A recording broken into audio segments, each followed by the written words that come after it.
cute. Tigil? Ngayon na naman ito ang magiging kwarto mo.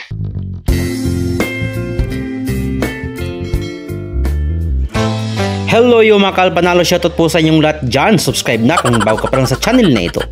Si Andrew Ford Valentino Espiritu, o mas kilala nga sa pangalang Andrew E, ay kilalang mahusay na rapper, record producer, actor, toy collector at komedyan. Tinaguriang hari ng parody. Lalong nakilala nga siya taong 1990 sa kanyang single debut na Humanap Ka ng Pangit. Maliban dyan ay sikat din siya sa mga sariling gawang awitin kagaya na Biniberotsa taong 1990, Banyo Queen taong 1999, Sinabmarin taong 2001, Stupid Love, Mahirap Paging Pugi taong 2002, Shoot Shoot taong 2004 at iba pang mga Pinoy rap na talaga namang siya ang may gawa na nagdala ng kasikatan sa kanyang piniling karera.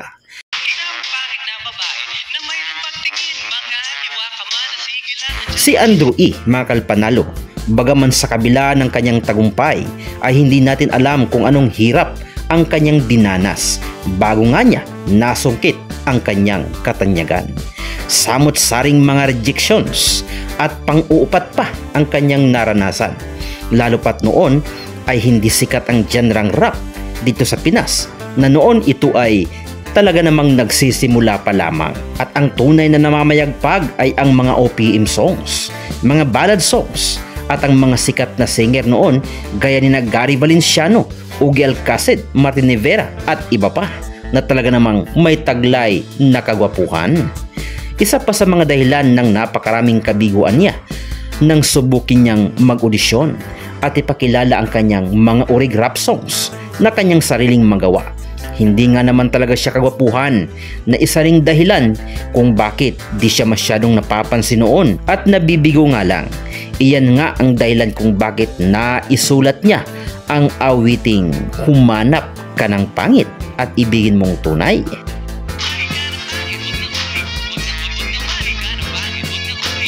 Alam nyo rin ba mga kalpanalo na sa awiting Banyo Queen, opo, hindi po si Ate Rica Peralejo dahil sa kanyang kakapusan sa pera para mag-hire ng babaeng maaaring kaduwit niya sa awiting ito ay pinilit niya lang ang kanyang asawa? Opo, iyan ang tunay na katotohanan. At hindi lang yan. At dahil nga sa napakaraming mga rejections ay dumating nga sa puntong sinunog niya lahat ng kanyang mga awiting na isulat sapagkat wala nga naman talagang nangyayari. At tanging ang tape records na lamang ang natitirang nasa kanya noon. Dahil nga sa minsang nagustuhan ito ng isang anak ng mayamang Amerikano na noon ay nagmamay-ari din ng isang record company. At narinig nga ang kanyang mga urig rap songs at ito nga ang dahilan nang siya ay ipinatawag nito. Subalit dahil sa sinunog niya ang lahat ng kanyang naisulat na mga awitin at ang tanging tape record na yun na dala-dala niya ang nagsilbing sandata para matupad niya ang kanyang mga pangarap at simula ng paglubo ng kanyang karera.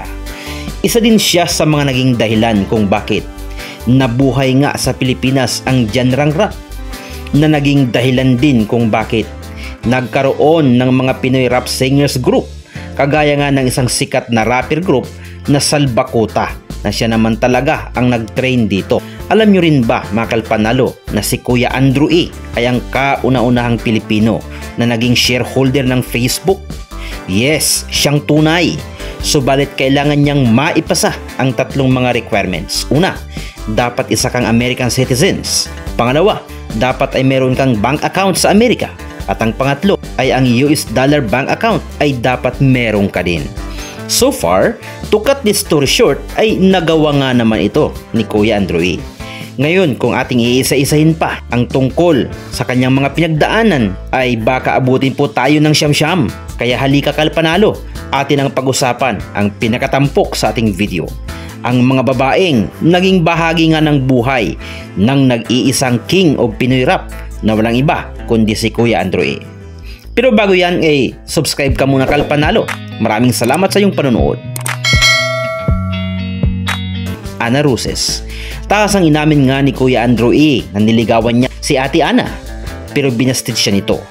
Nanligaw po ako, bastid po ako, and I'm proud kasi syempre Kung hindi nangyari sa akin yon, hindi ko mahahanap yung sarili ko.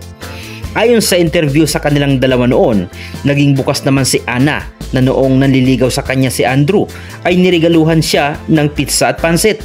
At nakangiting sang-ayon ni Kuya Andrew.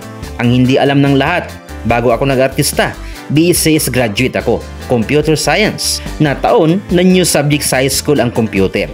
Dagdag ng actress, I remember he used to help me in my assignment sa computer. Sabi niya, pwede mo ba akong tulungan sa assignment? Sabi ko, sagot naman ni Kuya Andrew, of course. Sobrang excited daw si Andrew na mas maging malapit noon kay Ana. Ayun, pumunta ako sa bahay. Nakarating ako and I do remember it was a golden time for me na ginawa ko ang assignment niya. Kuwelang balik tanaw ni Kuya Andrew. Isa lang ikinasisi ko noon nung ginawa ko yung assignment niya. Madali naman talaga yung assignment niya kasi syempre basic lang. Pero sana tinagalan ko. Sobrang bilis kaya inabutan kaagad ako ng mami niya ng merienda. Kaya umalis kaagad ako. Nagtawa na naman ang cast members na nandoon sa interview. Lalo na nang biruin pa nga ni Kuya Dennis Padilla si Kuya Andrew. Yun ang style para umalis na. Hirit ni Kuya Dennis. Pareho ng pamilyado sina Ana at Andrew. Ikinasal si Ana sa kanyang first husband na si Greg Montenegro noong April 2002. Pero kinalaunan ay naghiwalay sila at naanal ang kanilang kasal noong December 2008. Muling nakahanap ng pag-ibig si Ate Ana sa kanyang second husband na si Bertrand Baterina. Ikinasal sila noong 2011. Si Ana Roses ay kilala ding actress at dating teen idol taong 1990s at dating cast member ng That's Entertainment. Sa atin pong kalaman mga kalpanalo, ang That's Entertainment is a Philippine television variety show broadcast by GMA Network. Originally hosted by German Moreno and Iki Lozada. It premiered on January 6, 1986. The show concluded on May 3, 1996 with a total of 3,200 episodes.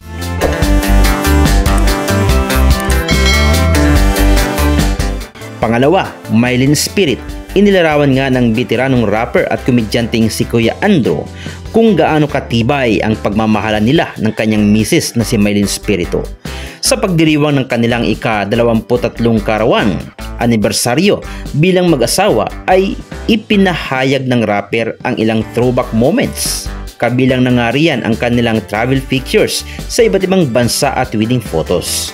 Ayon pa kay Kuya Andrew, anuman ang pagdaanan nila sa kanilang buhay ay nandyan parati ang kanyang misis. 23 years today, always and steady together. Sa hirap at ginhawa, ikaw ang kasama hanggang sa magtagumpay at magkaroon ng isang masayang pamilya na pinagpapasalamat ko sa ating mahal na Panginoon. Saad niya sa isang larawang kanyang ipinost sa kanyang social media account. Dagdag pa niya, you are the Tweety given to me when I had nothing, and still the Tweety enjoying the perks outpouring from all their sacrifices.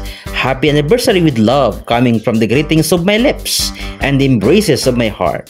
Ani ng rapper.